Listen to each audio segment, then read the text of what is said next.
Je l'ai aimé sincèrement, pas pour son argent, pas pour son apparence.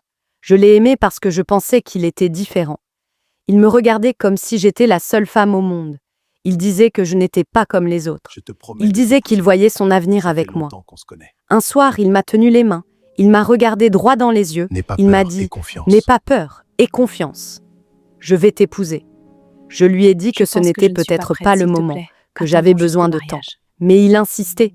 Il parlait d'avenir, de famille, de promesses. C'est une bonne idée? Alors j'ai fermé les yeux et je lui ai fait confiance. Je ne savais pas que ce serait la plus grande erreur de ma vie. Après ça, il a changé. Moins d'appels, moins de messages, moins d'attention.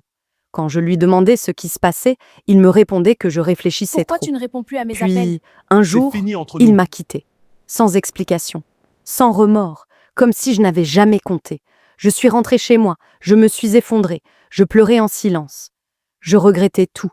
Je regrettais de lui avoir fait confiance. Je regrettais de ne pas m'être écoutée. Je pensais que le pire était passé, mais je me trompais. Quelques semaines plus tard, ma sœur est entrée dans ma chambre. Elle était heureuse, Félicitations. rayonnante. Elle m'a dit « Je vais me marier ». Je vais Mon me cœur marier. s'est arrêté une seconde, mais j'ai souri. Félicitations. Je l'ai félicité. Je l'ai serré dans mes bras. Je ne savais pas encore que mon passé revenait me détruire. Les préparatifs ont commencé. La maison était remplie de rires, de musique, de joie. Elle essayait sa robe.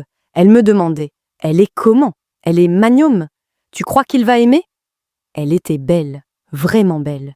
Et moi, je portais un secret que personne ne voyait. Le jour du mariage est arrivé.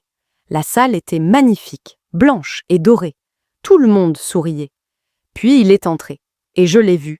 L'homme qui m'avait promis le mariage, l'homme qui avait pris ma dignité, l'homme que j'avais aimé. C'était lui, le futur mari de ma sœur. Je n'arrivais plus à respirer.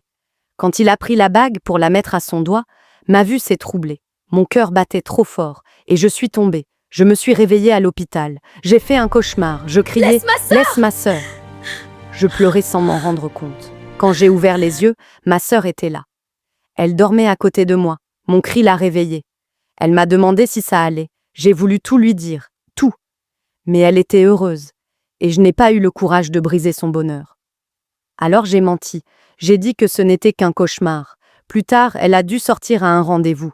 Elle a demandé à son mari de rester avec moi. Il est resté. Le silence était lourd. Il m'a dit qu'il regrettait, qu'il n'avait jamais voulu me faire du mal, qu'il voulait se racheter. Je l'ai regardé et j'ai senti la colère revenir. Je lui ai dit « Laisse ma sœur tranquille. » « Tu nous veux quoi? T'es qu'un lâche. » Je lui ai ordonné de sortir, il est parti. Mais le malaise ne s'est jamais arrêté. Ma sœur nous voyait parfois discuter. Elle ne comprenait pas. Un jour, elle m'a dit « Ne t'approche plus de mon mari. » Ces mots m'ont brisé. Je me taisais pour la protéger. Et pourtant, c'est moi qui devenais la coupable. La vérité me brûlait la gorge, mais je suis restée silencieuse. Abonnez-vous et likez pour soutenir la chaîne. Activez la cloche pour ne pas rater la suite. Merci.